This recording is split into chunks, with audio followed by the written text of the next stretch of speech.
สวัสดีครับวันนี้วันที่28กรกฎาคมปี69นะครับวันนี้ก็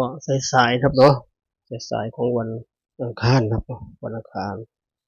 ชีวิตในทางของฮานอยนะครับให้เอฟซีทางช่องก็เป็นแนวทางเหมือนเดิมนะครับเนาะเจอกันสายๆหน่อยวันนี้วันหยุดก็จริงครับเนาะก็ทำโน่นทำนี่ก็จะว่างครับเนาะก็สายๆเจอกันสำหรับข้อฮานอยนะครับเนาะถ้ามีเวลาตัวที่เราพัฒนาให้เอฟซีทางช่องเหมือนเช่นเคยครับเนาะแต่ถ้ามีเวลาจะลงช่องชุมชนให้เหมือนเดิมนะครับเราเหมือนเดิมถ้าชอบแนวทางก็ฝากกดติดตามกดไลค์กดแชร์ครับเนาะ เป็นกำลังใจกันนะครับเหมือนเดิมครับเนาะสำหรับนักเสี่ยงโชคนักลงทุนครับเนาะนักลงทุนขอฮานอยมีทุกวันครับเนาะขอฮานอยเราพัฒนาก็จันทร์ถึงศุกร์ครับเนาะลุ้นกัน5 วันต่ออาทิตย์ครับเนาะส่วนของรัฐบาลไทยก็รอไปก่อนครับเนาะเสาร์ที่จะถึงครับเนาะอีกไม่กี่วันครับเนาะ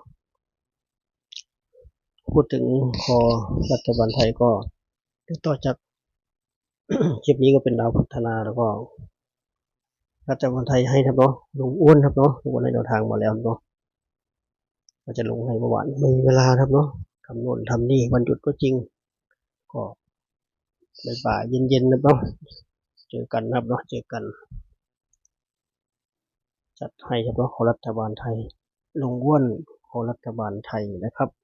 ตัวนี้เอาฮานอยไปก่อนครับเนาะฮานอยให้เป็นแนวทางเหมือนเช่นเคยครับเนาะเผื่อมีคนใหม่เข้ามายังไม่รู้ก็ย้ำมาเป็นแนวทางฮานอยรวมนะครับ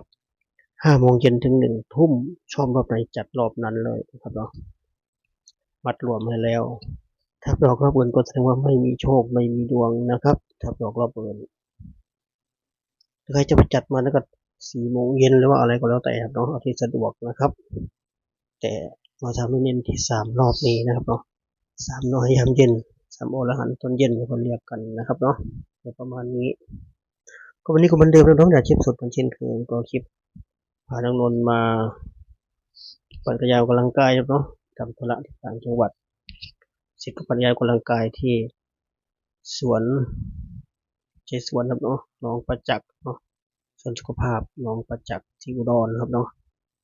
กว้างมากครับเนาะปั่นจักรยานกำลังกายสูดอากาศบริสุทธิ์ชมนกชมไม้ไปด้วยกันครับเนาะก็ถือว่ามาเที่ยวกันในทางคุณในตัวเหมือนเดิมมันทุกครั้งทุกคลิปนะครับจะได้ไม่เบื่อเนาะจะเป็นพูดกันไปเหมือนเช่นเคยเป็นไปที่แนวทางครับเนาะแนวทางเหมือนเดิมท่านก็จะมาเป็นเพียงแค่แนวทางก็ไปเทียบอาจารย์อื่นเชียนอื่นที่บอกไว้ประจำนะเพราะว่าใกล้เคียงกันไหมเป็นไปได้ไหมถ้าเหมือนชาวบ้านชาวช่องเขาก็ค่อยไปลงทุนนะครับเนาะเทียบดูอาจารย์เก่งๆให้แนวทางเยอะแยะมากมายเนาะเราไปเทียบกันดูถ้าไม่ถูกใจก็ข้ามไปนะครับถือว่าความบันเทิงครับเนาะรอวันต่อไปมาดูผลเมื่อวานก่อนครับเนาะเมื่อวานรอบ5 โมง2 ตัวล่างก็70 3 ตัวก็035นะครับ70กับ03570ไม่มีเนาะ70ก็สามารถเป็นเด่น4เด่น3 0ไม่มีเลยส่วน035ก็ได้ไปดิ่ง1ครับเนาะตรงๆเลย35รอบแรกเราชนะนะครับเนาะรอบ2 6 โมงรอบ6 โมงรอบปกติครับเนาะ2 ตัวล่างก็90 3 ตัวก็796เราไป9มาทั้งบนทั้งล่างออกสวยมากครับเนาะสวยมากแต่เราไม่มี9สักตัวครับเนาะทั้ง9ทั้ง0เราไม่มีเลยห่างไกลความเจริญมากครับรอบนี้ใครจับหลักได้หลัก9ก็สบายเนาะแต่เราไม่มีครับเนาะเสียดายมากไม่มีโชคครับเนาะเราคาดการผิดก็มาที่รอบ1 ทุ่มนะครับรอบ1 ทุ่ม2 ตัวล่างก็25 3 ตัวก็511ครับเนาะรอบพีเขาเบิ้ลครับเนาะ25กับ511 25ก็ไม่มีครับเนาะเสียดายมาก25จะมีแต่2321ครับเนาะเสียดายมาก511ก็ไม่ต้องพูดถึงกับเราเรียกเบิ้ลไม่ต้องพูดถึงเรียกเบิ้ลไม่มีแน่นอนครับเนาะช่องเราไม่มีเรียกเบิ้ลนะครับถ้าเป็นเรียกเบิ้ลก็ตัวใครตัวมันครับเนาะตัวใครตัวมันเลยก็วันนี้ก็ให้เป็นแนวทางเหมือนเช่นเคยครับเนาะสรุปจดไว้นะครับเราแคปคนเราแคปเหมือนเดิมนะครับวันนี้เด่น2เด่น5นะครับเด่น2เด่น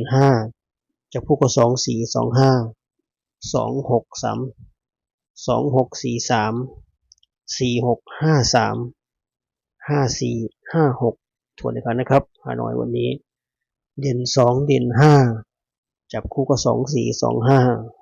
2643 4653 54568 คู่ครับเนาะ8 คู่นี้เน้นไปที่2425แล้วก็54 24 25 54 3 คู่ครับเนาะเป็นตัวเน้นชอบที่สุดในวันนี้เลยในบรรดา8 คู่นี้นะครับก็มาที่ชุด3 ตัวนะครับแล้วมี4 ชุดเหมือนเดิมมันก็มี624 625 654 643 4 ชุดนะครับ4 ชุดนี้เน้นที่624 625แล้วก็654นะครับเน้นให้3 ชุดเหมือนเดิมนะครับเนาะ4 ชุดเดียวกันครับแล้วชุด2 ตัวกับ3 ตัวชุดเดียวกันก็เพียงแค่มีหลักร้อยเพิ่มเข้ามานะครับเนาะมีจำนวนเหมือนเดิมแล้ววันนี้เป็นจุดพักผ่อนให้หลายคนครับเนาะส่วนใครที่ยังทำงานอยู่ก็เป็นกำลังใจให้เหมือนเดิมนะครับส่วนใครที่เดินทางไปไหนก็ท่องเที่ยวไหนหรือว่าไปธุระปะปังนี้ก็ขับรถขับเรือด้วยความระมัดระวังนะครับเนาะวันหยุดยาวเดินทางต่างไกลก็ใจเย็นๆครับเนาะขับรถใจเย็นๆรถติดนะครับเนาะรถติดไม่มีทางที่ว่าจะไม่ติดครับเนาะจะติดน้อยติดมากแค่นั้นเองก็ใจเย็นครับเนาะใจเย็นๆเดินทางไกลพักผ่อนเรื่อยๆครับเนาะดีที่สุดเดินทางไกลประสิทธิภาพการตัดสินใจเราลดลงครับเนาะเดินทางไกลก็จอดบ่อยๆพักบ่อยๆดีที่สุดนะครับประมาณนี้ครับเนาะก็เหมือนเดิมครับเนาะถ่ายคลิปสำหรับคนที่งบน้อยนะครับเนาะงบน้อยลงทุนกับเขาก็ตัวเน้นนะครับตัวเน้นให้เพื่อมันพุกเข้าเนาะเมื่อวานก็เน้นไม่แม่นครับเนาะเน้น34ที่เขาออก35เน้นผิดตัวครับเนาะนี่เน้นที่24 25 54นะครับ24 25 54 3 คู่นี้เนาะเป็นตัวเน้นแต่ถ้าไม่ชอบที่ว่า3เน้นให้ก็เลือกคูณได้เลยเนาะมันไม่แม่นเลยเมื่อวานก็เน้นไม่ถูกก็เลือกเองได้เลยเนาะเลือกเองได้เลยไม่ชอบ24 25 54ก็ชอบ43มากกว่าชอบ56มากกว่าชอบ53มากกว่าก็จัดไปเนาะมา3 ตัวเมื่อวานนะครับเมื่อวาน5335ออกไปแล้ว